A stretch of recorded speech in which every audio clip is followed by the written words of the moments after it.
Hi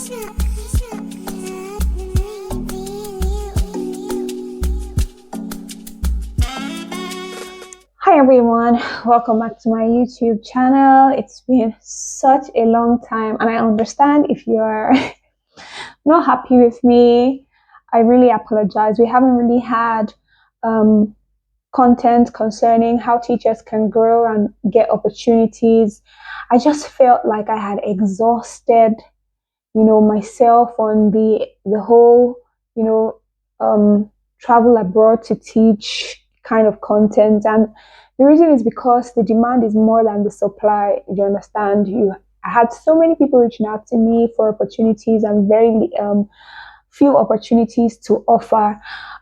Because essentially, I mean, if you want to teach in the UK, yes, you have to have your QTS, but having your QTS is not a guarantee that you are going to get a job that sponsors, a teaching job that sponsors your visa, especially since there was a change in the skilled worker visa policy in April of this year. So even a friend of mine, not even a client, a friend of mine, I was trying to help her find a job, and I combed the entire UK.gov website, and I could only find like a handful, like literally can count on one, hand how many jobs in her own subject of expertise were available to sponsor, visas. And between the time of me finding the jobs and sending them to her, all of them had gone. So I think for me, I really took some time, of course, to also focus on my business, because I do have an edtech company, and just been thinking about other ways that teachers can, maximize opportunities available to them, increase their earning potential and earning power. I know teachers who they didn't travel abroad; they are in their home countries in Africa, and I know a teacher in Nigeria who earns six figures, not from classroom teaching, of course. Like, which school is going to pay you six figures? Not from classroom teaching, but just from online opportunities, and exploring, just seeing what is really out there. So that's going to be a lot of the content that we'll be sharing now, is what kind of opportunities are available to you, especially online opportunities that can double as, alternate sources of income while you also maintain your classroom teaching, and, be able to earn as much as people in other, professions are earning, because that is my focus. That's my focus ever since, I transitioned from, working in a school to building an education business. My focus is, how can teachers earn more money? We're not being honest with ourselves. People say, oh, it's a noble profession. Why did you leave education? I'm like, let's be honest with ourselves. Education doesn't pay a lot. And the reason we're losing teachers is because there are better opportunities, and we don't want to lose teachers. We want teachers to be able to earn with their current skill sets. When I say current skill set, I mean in your line of work as a teacher, as an educator, to be able to earn much more money than you're earning.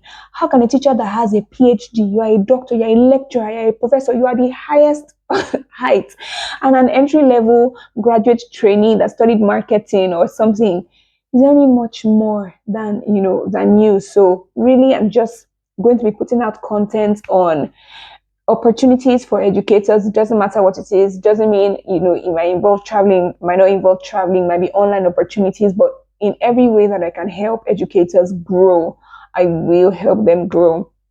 There's also something I've been looking at, but I'm going to create a separate content for that, because it's like an entire new world. It's instructional design. I've spoken about it sparsely in the past, and it's also what I personally have been transitioning to. From being an educator full-time working in a school, I've been transitioning into instructional design, and it just simply means that you'll be creating learning experiences. It doesn't have to be in a school. You can work for Pepsi, you can work for banks, you can work for multinational organizations. You will just be designing the learning experiences mostly for their staff and staff training. And the best people that can transition into this career, I feel, is teachers, because we're talking about theories of learning, we're talking about designing curriculums, we're talking about delivering learning experiences.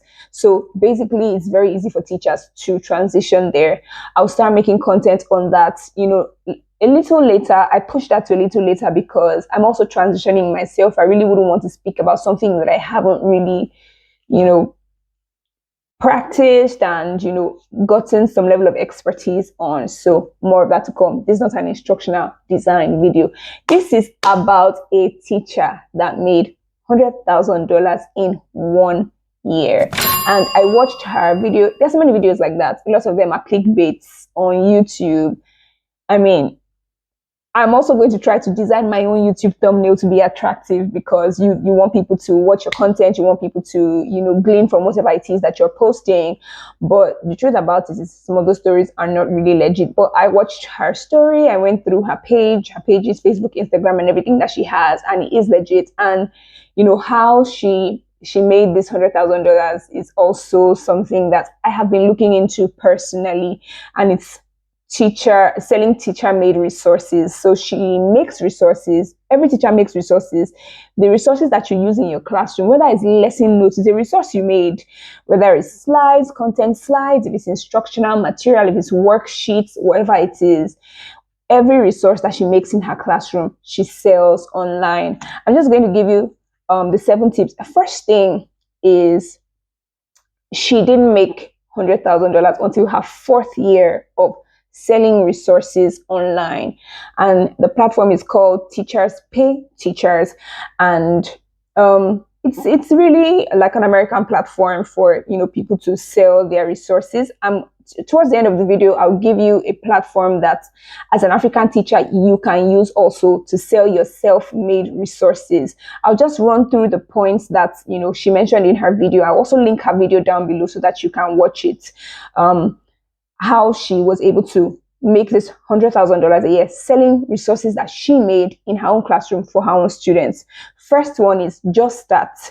Don't say you don't know about tech, and don't say, oh, I've never done this before. I don't know how to use Canva. I don't know how to design materials. I don't know how to do anything on the computer. That's what makes a lot of teachers afraid. The moment you talk about growth or earning money online, oh, I don't know anything about computer. Well, news flash. There was a time there was no GSM in Nigeria. Now we have smartphones. You will learn it. Start from the one that you can do, but just make sure that you don't disqualify yourself from the race by saying, I have no idea. Some of these things are so easy. Like using Canva, for example, is so easy. You can design worksheets, you can design lesson plans, you can design project slides, everything on Canva. So don't disqualify yourself and say it's too hard. Start reading up about it. You might not be able to do it this month, next month, but in 3 months' time, you might be able to, start doing things like that, designing resources online too. She uses things in her classroom that children love. So she's not spending extra time. As a teacher, one thing you have to understand is you're already busy. You're already busy creating resources for your classroom. There's no need to now try to create another set of resources to sell. Just sell the one that you're already using in your classroom, that you've tested it, you've seen that it works for your students, you've seen that, how they receive it, and you saw that there was positive feedback. Sell those same resources. So long as you made it, so don't sell resources that don't belong to you. So long as you made it and you're using it in your classroom and it's working for you, start from there. Sell the resources that you're using and it's working for you in your classroom. Number 3, she said, market your products. Now, on this website that I was talking about, where Nigerian teachers and African teachers can sell their own self-made resources and, make money from it, it's called safeteacher.com, www.safeteacher.com. I'm just going to link it in the description box below. I think I'm also going to type it on the screen sometime in this video. So, marketing your resources. When you post a resource on like a platform, it doesn't matter what platform it is, you have to market it. And I realize that a lot of teachers do not have social media presence. You're not active on Facebook, you're not active on Instagram, you're not active on LinkedIn. I don't understand it. And even if you're active, you're just posting my lifestyle, that's fine. It's your personal page. But you should have pages, for example, on your LinkedIn that is towards pushing out your professional resources. For example, if I have a blog and I'm blogging every week, you have to market whatever it is you're blogging. You have to post your link on your WhatsApp status. You have to post it on your Instagram. You have to post it on your Twitter. You have to post it on your LinkedIn. You have to drive traffic towards what you're selling. So simply because she was selling resources on this platform didn't mean she would just post the resource there and fold her hands. So she'll post her resource. She would take the link of her resource, she would post it on her other social media, she would talk about it. I've created this resource, this is what it can do for your classroom, this is what it did for my classroom, you can find it here. And she put the link. So at the end of the day, she's drawing people from all her social media platforms, and she's drawing them towards that resource that she has created. So she was marketing her resources. Then, number 4, she said she was able to pivot to match the demand, and that simply means that now, as a teacher, some things are not in fashion anymore. You should be able to pivot. Don't hold on to things that are past so much that you're not able to learn the new things. Pivot simply means, oh, this one is not working. This was working now. I'm able to change to this one. For example, lesson notes, handwritten lesson notes are becoming fast a thing of the past. If you're still doing it and intend to keep selling that, maybe that's what you want to sell. Now that people already have interactive boards and smart boards and students are learning with tabs, I doubt those kind of resources will really work for you. So you really just need to put your ears to the ground. If you are working also in a progressive school where they're already using the latest tech, just find out what's the latest tech they are using, what kind of resources can I sell that will match this new technological climate. So get ready to pivot if there's something new. And one thing I always tell educators is try and be the first. The first people that started, posting on Instagram, at first, when Instagram first came up, people were like, oh, what are these people doing? They were posting, they were gathering, they are the influencers of today. They are the ones with 1 million, 2 million, 3 million followers today who are getting, I really don't care so much about followers, but if that is their business, like what they are using to earn money, then they've done well for themselves because they are the ones getting brand deals because they have the following.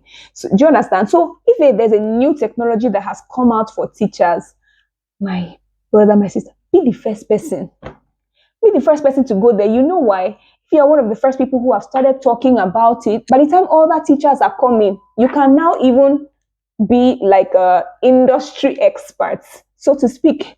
You can do master classes, you can teach other people, but you have become a principality in that space because you're one of the first people. So don't run away from new technology, don't run away from changes, and be able to pivot when you see that something is not working again. Education is moving away from this, is now moving on to here. Quickly learn it. Be one of the first people to quickly learn it and jump into it. That's what she said. Number 5, focus on longevity. Good. For example, you're not going to be teaching forever. I mean, if you're in Nigeria, they're going to retire you. I think it's 60 or 65, really. And if you're not working for a government school, you're working privately, you might want to stop working at 50, 55, 60, whenever. It depends on you. So you should have a long-term plan. If I'm selling resources or I'm teaching, what is my long-term plan when I'm no longer teaching in classroom? Do you understand? Are you building a network for yourself? I know an educator who has a WhatsApp group of over 2,000 teachers. She already has an audience. Personally, I have messaged her to work with her. I have paid her to work with her. Why? Because she has an audience. She used her education expertise or whatever else she's doing or selling to drive traffic to build her audience, so that tomorrow, if she's not teaching again, she has already built a network. She has built an audience for herself. She has essentially built an empire for herself. So let your skills and your resources that you're selling or making available be a means to an end, because you will not be teaching forever. What is the long-term vision? Do I want to become a thought leader? Do I want to become one of the leaders of the education industry? Do I want to become somebody who trains teachers? Do I want to become a consultant? Then I start putting my portfolio together. I start growing my audience. I start growing my market. I start speaking on LinkedIn. Just do something outside just teaching in the classroom, because teaching in the classroom will end someday. Do I want to write a book? Do you understand? What is it else that I'm doing apart from just working in a classroom? So always think of the long-term plan. So while she was, selling her resources on this platform, she was collecting emails, do you understand, building an email list of people who are purchasing her resources or people who are reaching out to her, people who are reading her blogs. So now she has an email list. If she wants to write a book, if she wants to host an event, she has an email list of people that she, are her ready market, so to speak. So number 6, be consistent. That I'm also talking to myself. As you can tell, I started this video out with an apology because I haven't posted in a long time. Being consistent is not the easiest thing, especially if you have so much to juggle. And if you're in the education sector, there's already so much to juggle. I salute teachers who are still classroom teachers, because I'm not anymore, who are still classroom teachers and still have time to, look for other sources of income. They still have time to post on social media. They still have time to engage. Some of them still have time to even speak at conferences, and they're a full-time teacher. I really celebrate them. But you have to be consistent. Don't start something and say stop. And it's not when, for example, this lady who said she has been selling teaching resources and has made 100K, said she didn't make 100K until her fourth year. In fact, in her first year, she almost sold nothing because she was new. She didn't know how it worked. She didn't know how to market herself. So what if she had given up in that first year? We wouldn't have, the opportunity to learn from her story. So be consistent. If your heart is set on something that you want to do, hold on to it and see it through till the end. The fact that it does not yield today, it does not yield tomorrow, it doesn't mean you stop. The fact that you're looking at teacher this or teacher that, and oh, this teacher is already doing so well, they already have, so many followers on Instagram, they already have an audience, they're already like a teacher influencer, they're already, earning income from different sources. And me that I've started, it doesn't work like that. You have to focus, you have to be consistent and stay on your own lane. And the last thing, which is very important, is follow the data. Now, when I started my own education business, this was so important to me because what I started is not what I'm doing now. Why? I followed the data.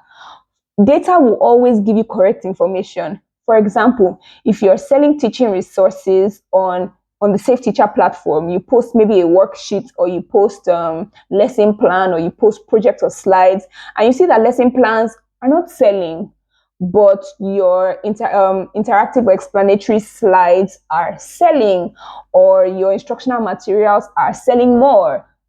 It's time to stop making the ones that are not selling and follow the data. Data is telling you that this is what people want. That's why sometimes I tell teachers to just experiment with different things, try different things, and follow the data.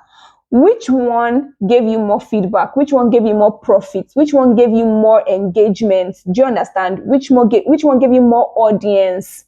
Follow the data in that line. If you're writing on LinkedIn, or you say, I want to start writing about education on Facebook to grow my audience. On Monday, you wrote about safeguarding. Tuesday, you wrote about classroom management. Wednesday, you wrote about how to teach mathematics. And you saw that on Wednesday, when you posted about how to teach mathematics, you had the most likes. It's time to follow the data. That means your audience wants to learn about how to teach mathematics. It's time to remove your energy. Don't say, because I love to talk about classroom management so much, I will continue to talk about it.